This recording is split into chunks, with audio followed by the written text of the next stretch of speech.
Hello friends, let me introduce myself as Narayanan from the port city of Chennai in southern India from the state of Tamil Nadu. This is going to be part of YouTube series on the organic farming initiative, natural farming initiative that we have been taking recently. This is what we have named as the earthworm farm. Why we call this an earthworm farm is because this particular piece of land has plenty of earthworms, which is very ideally suitable for natural farming. This property was acquired about 6-7 months ago, and before that there has not been much farming activity for the past 5 years with the previous owner. After acquiring the land, we had done some preparatory work for putting up a small Miyawaki forest abutting the frontage portion of the farm. We had dug using JCB a large pit of about 25 to 30 feet wide and about 400 feet long, in which we had put lot of organic waste, coconut waste, and pungania tree waste, neem tree leaves, and several other shrubs. And then we had put compost and leveled the pit. Now come summer rains, we will be planting several tree species in the Miyawaki forest area, the designated place. And apart from that, we had planted 2 traditional varieties of paddy in about 3.5 acres of land, and the frontage side, which is not suitable for paddy, we had planted groundnuts, peanuts. Now the paddy and peanuts will be ready for harvesting in about 20 days to 45 days time. And today let me explain to you about the first phase of raised beds that we are forming as part of the permaculture initiative that we would like to have for vegetables and trees, fruit trees. So these are the raised beds that we have been forming. Each bed is of 1 meter wide and about 8 meter long. We had dug 1 meter wide and 8 meter long deep pits of about 2 feet depth. In this 2 feet deep pits, we had put lot of organic matter, filled it with lot of organic matter like pungania leaves, neem leaves, and several other weeds that we had deweeded from the other part of the farm. After filling this with all these leaves and green waste, we had also put compost inside the pits, and we had fermented cow dung and cow urine using jaggery, and We also were able to get lot of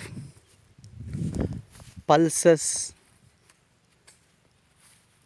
which are from the wholesale godowns. Pulses which had, in which there had been insects, so it was available for us cheap. So we made flour out of these pulses, and that also have been, the flour also has been put inside the pits. Then after that we had created fish emulsion. We had used a lot of fish waste, especially seafood waste, which we had fermented along with jaggery for about 2 months, which had become a good honey like fish emulsion. That fish emulsion also has been put into the rotting organic matter. Then along with that we had also fermented, I said fermented cow dung and all that, what we call Jivamridam. So Jivamridam and fish emulsion makes an excellent combination for creating a very positive microbial fungi and bacteria under the beds. Then we also have some humic acid. Later on I plan to make charcoals, activated charcoals and biochar for these permaculture beds. But presently we had to buy humic acid which is available commercially at competitive prices. So it's very important to raise the carbon content. So we had used humic acid also liberally in this composting material. Now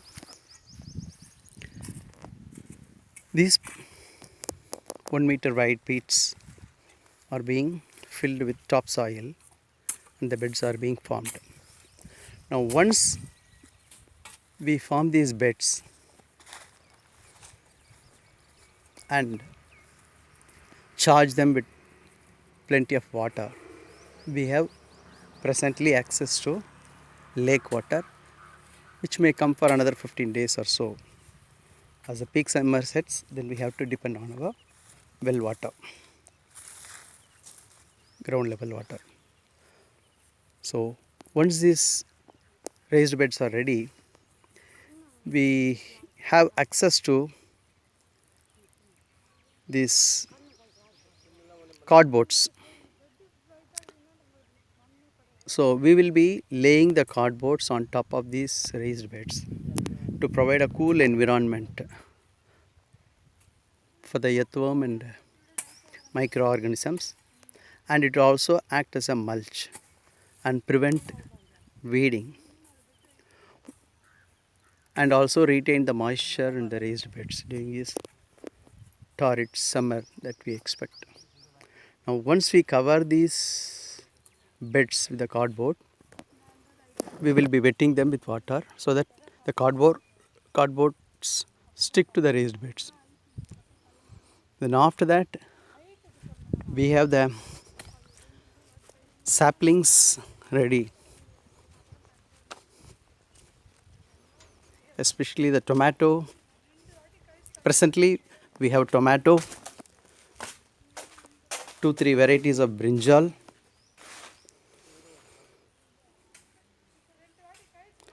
and we also have chili. So because now as part of the lockdown we can't access other seeds and other plants such as banana, drumstick, etc. We have to wait for the COVID-19 lockdown to be lifted and normalcy restored. Till then we need to plant these saplings, we have to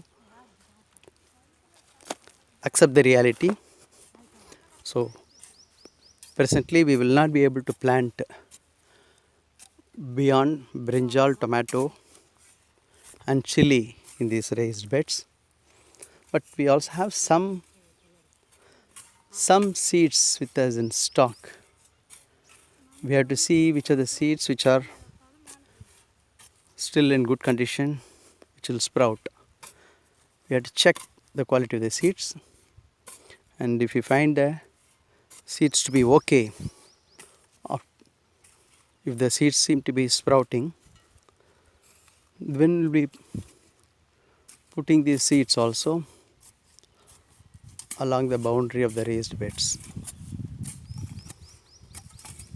such as radish, etc. We also have some pumpkin seeds, and we have to see if the pumpkin seeds are good, and if this summer is okay, then we have to plant them in such a way that when the pumpkin starts growing, it will follow the path of the sun. So there is no shade as presently.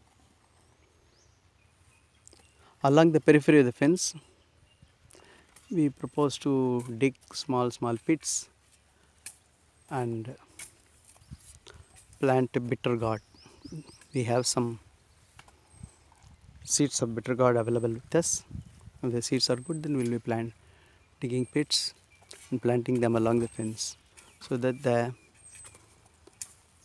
bitter gourd can climb and use the fence for spreading its leaves, as it is a climber. So we also have lot of weeds to remove. So we have a brush cutter using which we will be removing the weeds from rest of the area. Those weeds will be laying in the pits, which is meant for walking. So as you walk through the pits, it's easy for even a short farm person to access and access the plants. So it's convenient. One meter wide is very convenient. On either side, the space between two raised beds, we have made it as about 1.5 feet.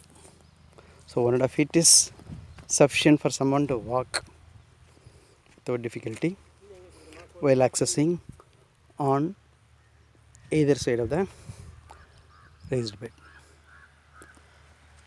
I hope this is of some information to you and useful for those who like to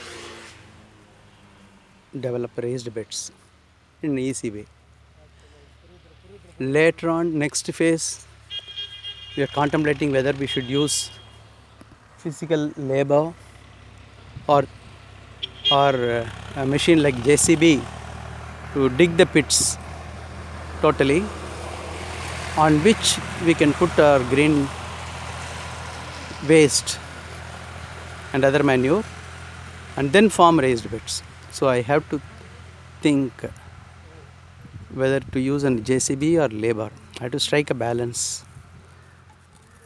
It's better to use physical labor, but it's a little expensive in these difficult times.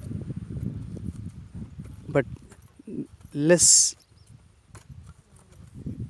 the intervention of machines inside the farm, the better for nature.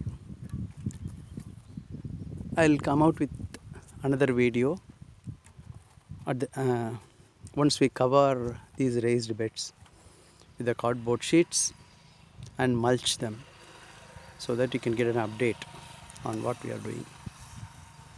I will also come out with newer videos on the next phase of raised beds. Thank you.